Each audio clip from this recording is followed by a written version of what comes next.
are many ways to say thank you. We can say thank you in hundreds of languages.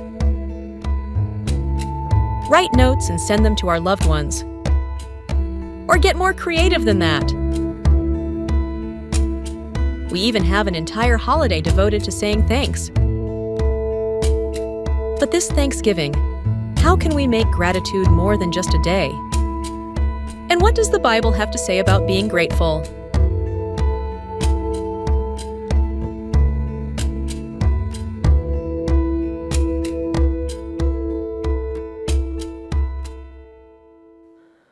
Good morning again.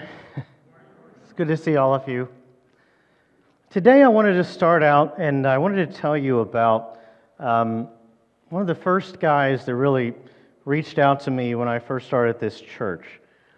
His name was Paul Vartanesian. And many of you knew him. I just got to do his funeral about a month ago. And Paul was just this incredible person. He was 92 years old. He sat over here in the back, and when I was asked to do his funeral, I was trying my best to find the words to sum up the life that this guy lived. And even as I talked to his family, I learned more and more. He always talked about being from Pennsylvania, Williamsport, Pennsylvania. He always had a Pittsburgh Steelers hat on. And he would use that to get into conversations with you. And one of the things I found out later on was that back in like the 40s, he had been on a baseball team out of Williamsport, Pennsylvania, that won a title that was essentially a precursor to the Little League World Series, which is played in Williamsport, Pennsylvania every year. Did you guys know that? This man traveled the world. His background was unbelievable. Everyone was from a different part of the world. He still spoke Italian. Even as he was older, he could speak Italian. He was Armenian by heritage. He fought in Vietnam and in other places, traveled the world. His wife was full-blooded German. He had so many amazing stories. And then, right as I thought I knew everything about him, someone shared to me that, oh yeah, he used to sing in the Easter plays. This man was just unbelievable. And no matter if you ever tried to go meet with him, he always wanted to go to like Sonny's, but he always got a hot dog. It wasn't even on the menu. They knew his order was a hot dog. He was just an unbelievable guy. And when I tried to sum him up, the only thing that I could think that really told people who he was his gratitude. In fact, part of my wanting to do this series on gratitude came from him. He could talk to you about anything, especially anything Pennsylvania related, but if you stayed for more than 3, 4, or 5 minutes, he was going to tell you how much God had blessed him, how grateful he was for his family, how much he loved his church, how good everyone had been to him, and it was so sincere and so deep, he would almost tear up as he told you. And I don't think that was just me. I think that was absolutely everyone. He was the most sincerely grateful person I think I have ever met in my life. And when I tried to sum him up, that was the best thing I could think to say. And so I didn't have a chance to do this before the funeral because I couldn't find it. But a couple of years ago, we did an interview with him where I tried to capture a little bit of who he was for a series on testimonies. And we'd gone to his house, Jacob and I, and put the camera up and put it together, and I could not find the video for the life of me before the funeral. But our music minister, Kevin, is a much better record keeper than I am. And we found the video. And I wanted to, in light of this series on Thanksgiving, I made a little 2-minute cut out of that. And I would like you guys to watch this video, and hopefully you'll get a sense of what I'm talking about with his sincere sense of gratitude. So if you would, I'd like to play that first. We, as Americans, have it so nice. We don't really know what the bad times, really bad times, are like. Growing up, I heard so much mainly my father, of what my parents had to go through. My mother's father was decapitated just because he was an Armenian. We can't imagine this because we don't have that in our society like that. Thank God my dad came to this country, because it never would have happened otherwise. If I had been active in church over in Armenia, I would have been in the Orthodox, and that would be my choice, of course, today, knowing what I know about the Bible. I'm just so thankful for Dad's move. From the time we came here, the people were just so good to us. That may not mean anything to you. You're raised that way. So you don't know what the other side is really like. And I do, and Heidi did too. And we really appreciated the way people took us in. I'm so thankful for my church family here. If it wasn't for my immediate family and the friend that I have, I could not have made it in losing my wife, because we were so attached, we were like glue. The only time we were separated was the year in Vietnam and 6 months that I had to go on an island in the South Pacific. I still have so many friends at church. I rely on just a lot of things that they say. If it's just coming up and hugging me, shaking my hand, and always having something nice to say, you can't beat that. I love it. I hope it stays that way to the day I'm done. I'm thankful to the church and the people.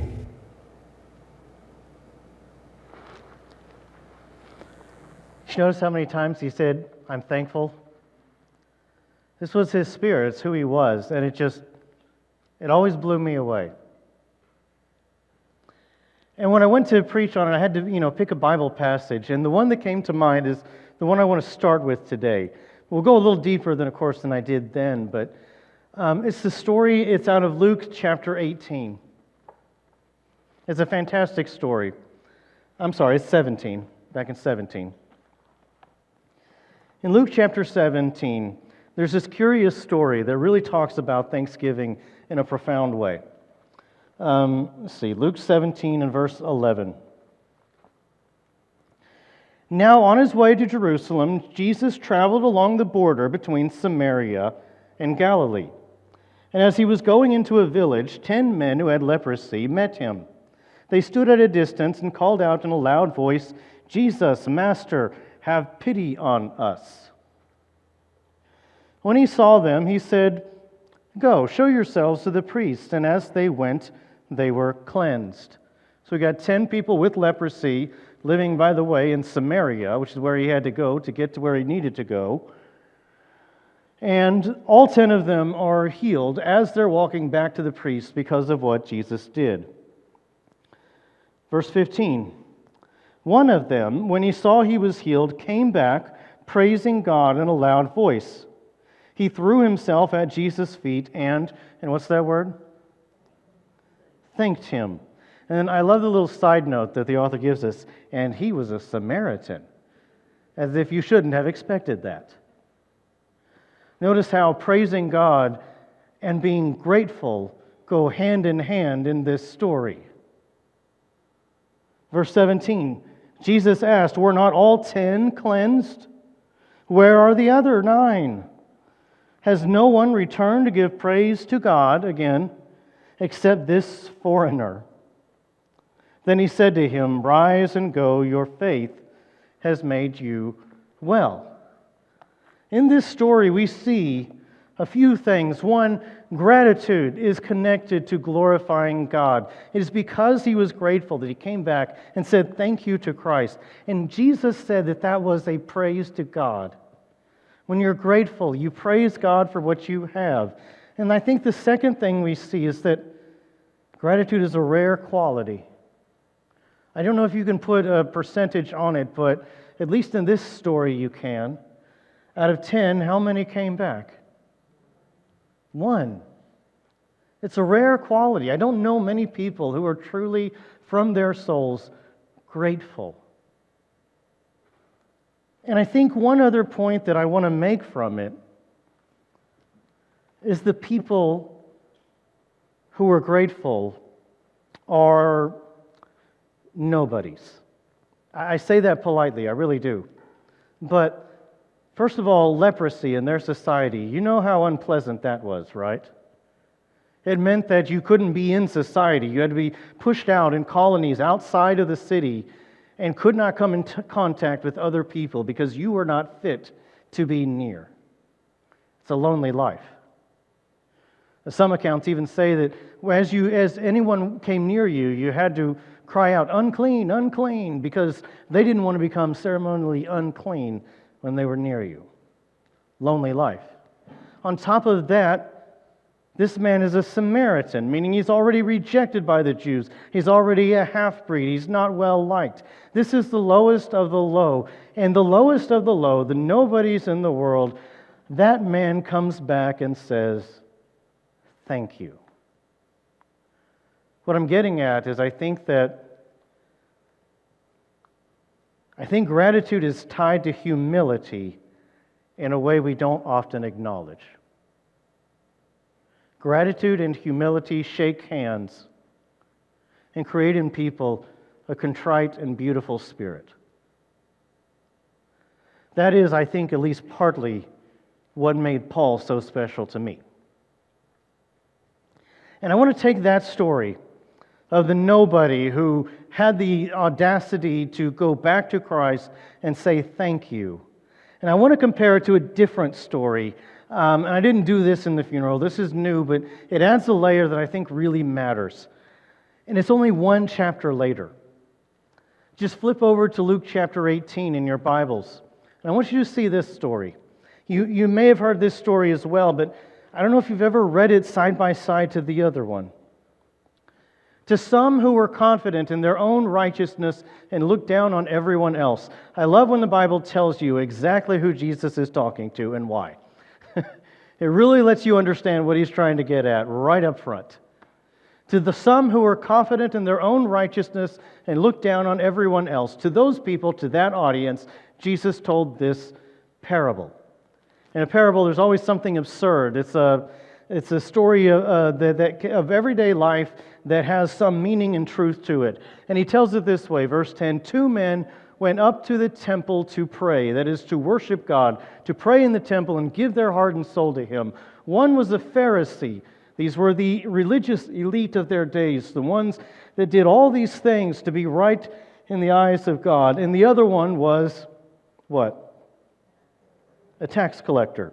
And tax collectors are about as well liked as IRS agents might be today.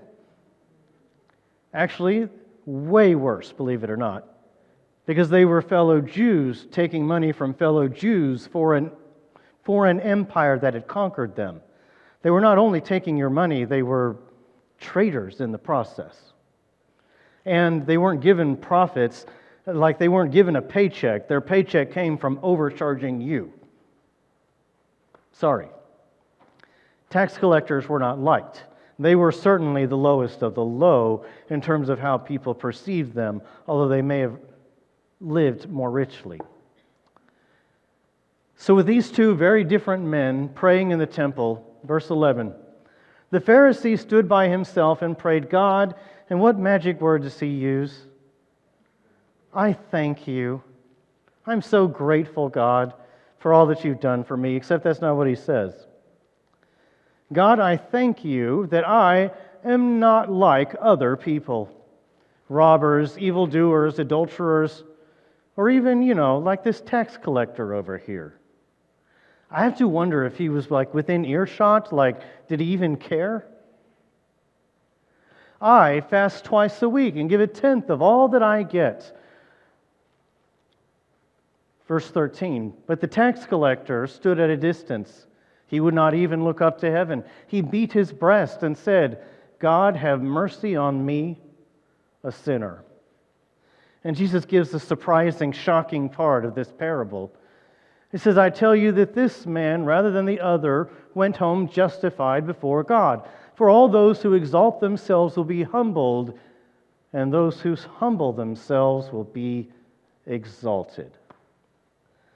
So I find it funny that the Bible not only recognizes sincere gratitude, but also calls out insincere gratitude. Because the Pharisee, he used the word thank you, but it wasn't really thanking God. He was really thanking himself for how special and unique he was. He was really praying to himself and not to God. That's the problem with it. And this insincere gratitude gets called out and cut down by Christ in this parable. And this is not an altogether unbelievable thing. This is a parable that felt like everyday life. And through it, Jesus brings out this truth. Because the other man, the tax collector, he did not use the word thank you, and yet he displayed it better than the others. Because he understood that he was broken. What's profound about this is the idea that gratitude and humility go hand in hand, that you cannot have one without the other. Grateful people are naturally humble because they realize what they have and enjoy it more. Humble people are naturally more grateful because they know they are nothing, so everything they have is a blessing. These two things, gratitude and humility, go hand in hand, and I think that that is key. And once we understand that, we see how gratitude becomes a basis for so many things that Jesus does throughout his life. Gratitude is not just in this one story or in two stories, but it's throughout so many things that Christ does. And once we understand that gratitude and humility tie together, we begin to see it. For instance, if you were to go back to Matthew chapter 6, in the Sermon on the Mount, chapter 6, we just did this on a Wednesday night, but we come across something called the Lord's Prayer. The Lord's Prayer is that beautiful prayer that you get that is supposed to be the model prayer to give us some idea of how we are to pray to God. Jesus tells people, this is how you shall pray, and then he goes on and he gives this beautiful prayer. And you've all probably heard it, if not in church, you've heard it in a sporting event. But it's very, very important. But I want to point out to you how it begins. And I want you to pay attention and see if gratitude and humility, hand in hand, aren't built into it. This then is how you should pray. This is Jesus speaking to the crowd. Our Father in heaven, hallowed be your name. Now, I asked my class what hallowed meant, and I did not get much of an answer. Hallowed is to say you are to be hallowed, you are to be glorified, you are to be honored. That's a great way to start a prayer. Why? Because you're acknowledging Him before you're acknowledging yourself. Instead of jumping into, and here's my list of demands, God, let me first acknowledge that I am nothing and you are everything. It puts you in maybe not a literal posture, but certainly in a posture of prayer. You start out, hallowed be your name.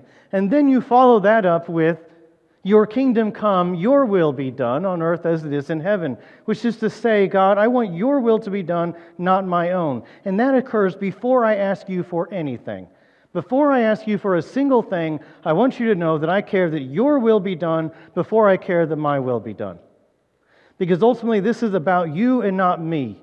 Because I understand who I am and I understand who you are. And so in that posture and in that attitude, I want you to know that I want your will done before my own. And then finally, from that place, he begins to ask. But he doesn't ask for everything under the sun. What does he ask for? Give us today our daily bread. Sustenance to survive. God, please allow that. By the way, I want to make a connection to you in case you hadn't thought about it. Last week, we were talking about the Israelites in the desert. And one of their grumbles, one of their complaints was that they didn't have what to eat.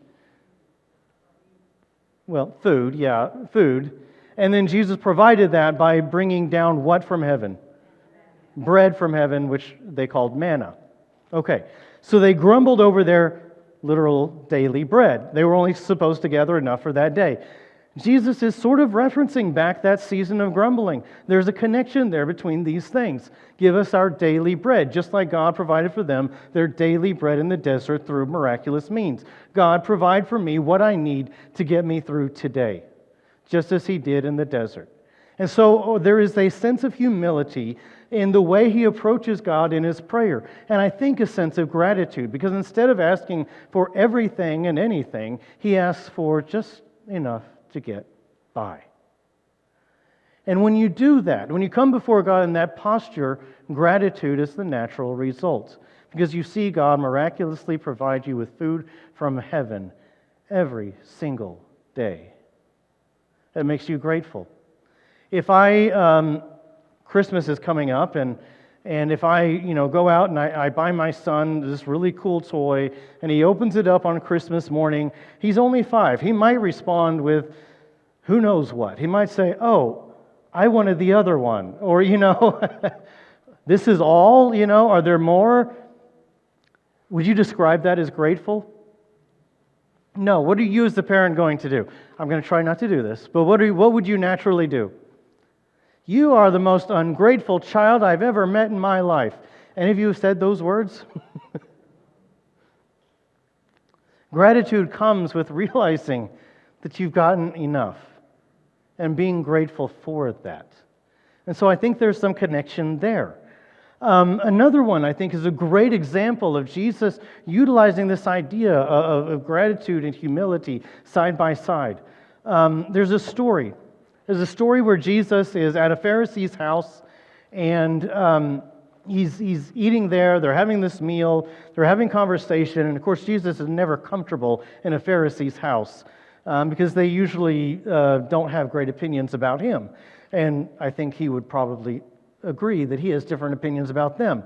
Nonetheless, they're trying to play nice and have these conversations, and all this awkwardness is going on. And then the most awkward thing possible happens, and a woman barges in the middle of their meeting. And she, all of a sudden, first of all, she's a woman that the others in the room recognize. She's, as they say, a sinful woman. She's not lived the best life. And she comes, just weeping, just throwing herself at Jesus' feet. And she has this alabaster jar full of perfume. Would have been worth a lot of money. I don't know if you remember that story. And she pours it out on Jesus' feet. It causes quite a hoopla, quite a scene, if you know what I mean. And all the Pharisees are just sort of scoffing, and Jesus is just kind of there, and she's just kind of there, weeping at his feet. And it's all this strangeness and all this awkwardness. And then finally, one of the Pharisee that invited him there speaks up, and I think his name was Simon. And he's finally like, "Okay, I'm sorry, buddy, but if you were really this big prophet, you would know who's touching you." Remember that whole thing about clean and unclean, right? And then Jesus has some words. And when Jesus responds, you better be ready to hear it, right? So jump to Luke chapter 7. Again, we're back in Luke. Go figure. Luke chapter 7, verse 41. And he tells Simon these words. He gives him a parable. I'm sorry, the transition was a little slow. He gives him a parable to understand what happens in this moment. And he says to Simon, he says, 2 people owed money to a certain money lender. Okay, all right, we're getting a new story here. It's a parable. One owed him 500 denarii. Denarii is like a day's wages, right? So not quite 2 years, but a pretty significant period of time. And the other owed him 50 denarii. So, a couple of months. Neither of them had the money to pay him back, so he, the moneylender, forgave the debts of both. And then he asked Simon a very pointed question. He says, "Now which one of them will love him more?" Well, Simon answers back the only way he can. Simon replied, I suppose the one who had the bigger debt forgiven. And Jesus said, "You have judged correctly," Jesus said. But then he keeps going and he makes his point. Then he turned toward the woman, the one who was, at his feet. And he said to Simon, "Do you see this woman? I came into your house. You did not give me any water for my feet. traditional hospitality, to wash his feet, but she wet my feet with her tears and wiped them with her hair. You did not give me a kiss, but this woman, from the time I entered, has not stopped kissing my feet. You did not put oil on my head, traditional, hospitality here, but she has poured perfume on my feet. Therefore, I tell you, her many sins have been forgiven, as her great love has shown. But whoever has been forgiven little, loves little. In other words, gratitude is now tied to humility, which is tied to love. It is because we are acknowledging our own huge debt to God that we are able to acknowledge and be grateful for forgiving us so much, which then allows us to love and worship Christ and to love other people. All these things run together. It is gratitude as a response to the gift of salvation that causes us to be able to live wholeheartedly, to love and worship God with everything within us. And it is a beautiful thing to be small before God. We forget that. But the more we understand our own smallness, that we have been forgiven so much, the more we are able to properly worship God. I truly believe the Christian life is a reaction of gratitude to the gift of salvation. It is because we have been saved that we live a better life. We don't live a better life in order to be saved. We are saved by the grace of God, and it causes us to live differently because we understand our smallness and appreciate it at depth. And I think that that's what this woman got right and what the Pharisee never understood. There's a very similar story, and I'm just going to narrate it. I won't make you turn there, but there's a very similar story in which Jesus tells a parable about a servant who was managing his master's money, and somehow or another, it's not explained, he manages to lose a laughably huge amount of money. It's an absurd amount of money. Like the kind of money he wouldn't be able to pay back in 10 lifetimes. And the master, knowing that this guy has no chance whatsoever to ever pay it back, takes pity on him and forgives the debt. And then what happens? Well, this servant who got forgiven this huge amount of debt goes out and finds a guy who owes him like a couple $100, chokes him, throws him on the ground, and then puts him in prison over a few $100. And again, every parable has a ridiculous, absurd moment. And Jesus is pointing out to them the absurdity of a forgiven servant not forgiving others.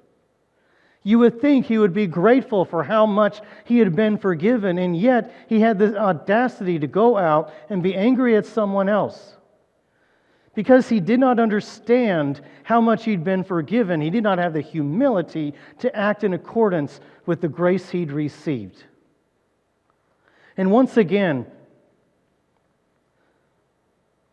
gratitude and humility go hand in hand. When you understand how great your debt is before God, you are naturally humbled and you appreciate all that He gives you.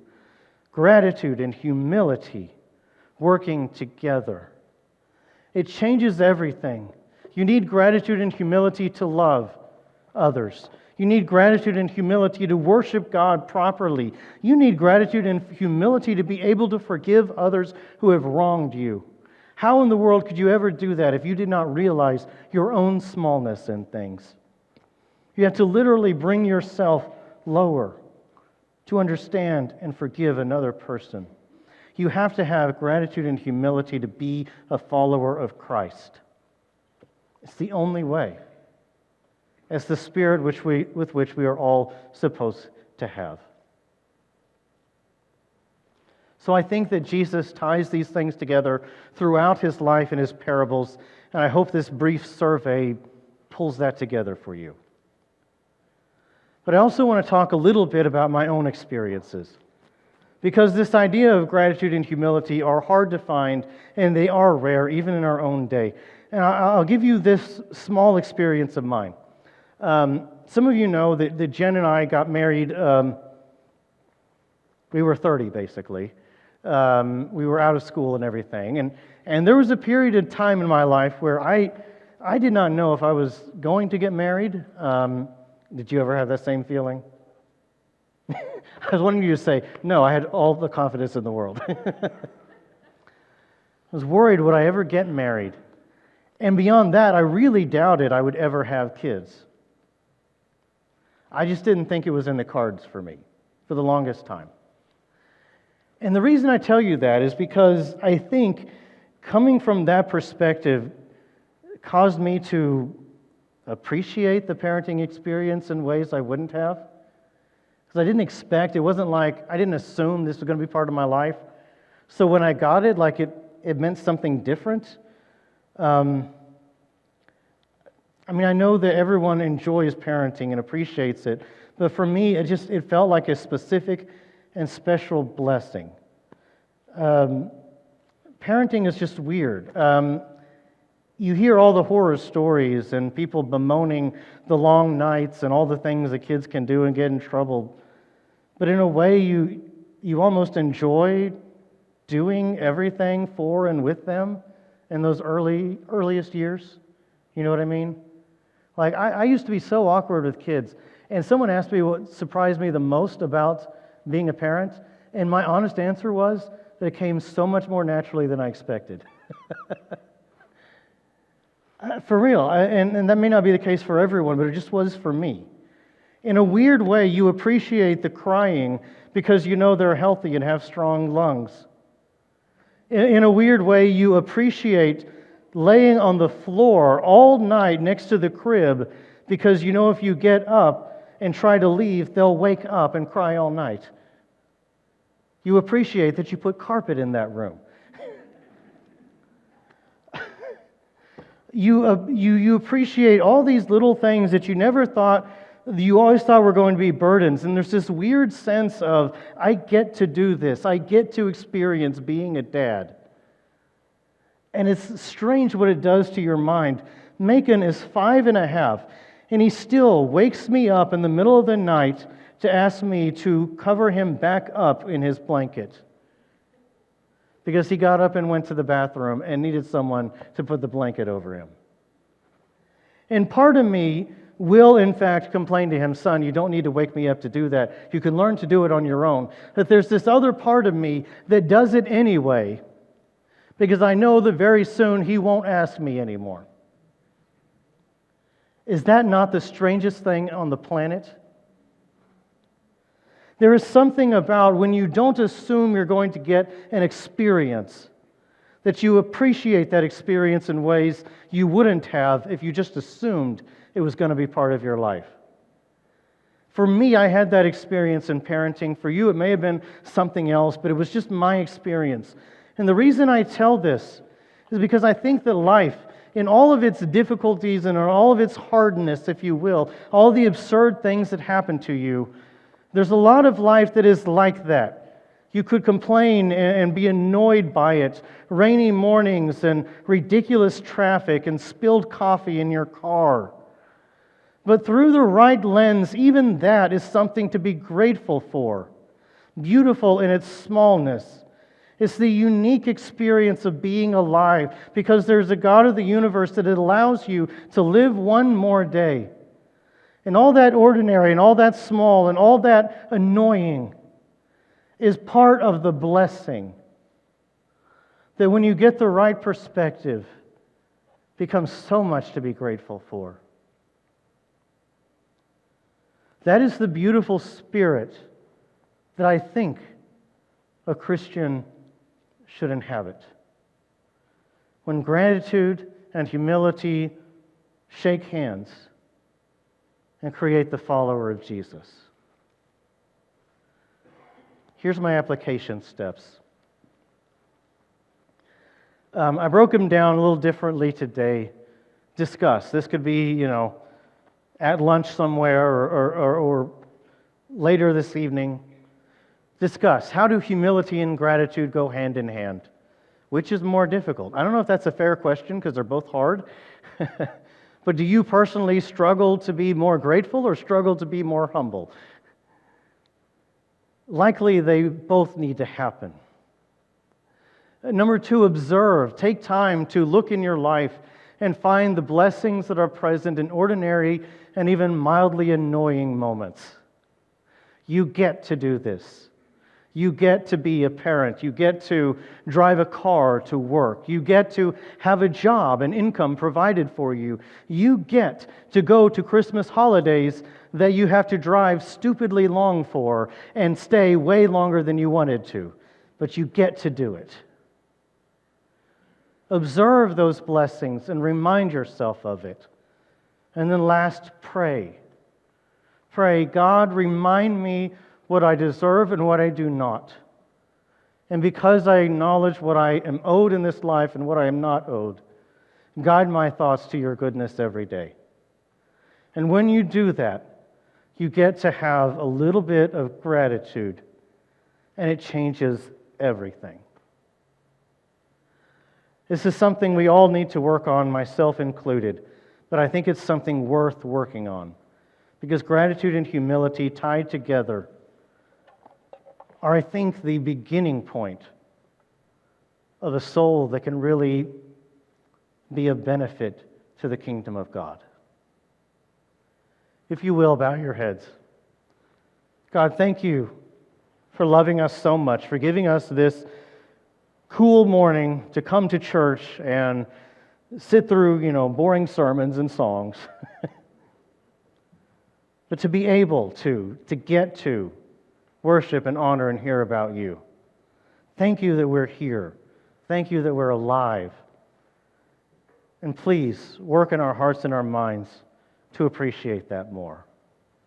In your Son's name we pray. Amen.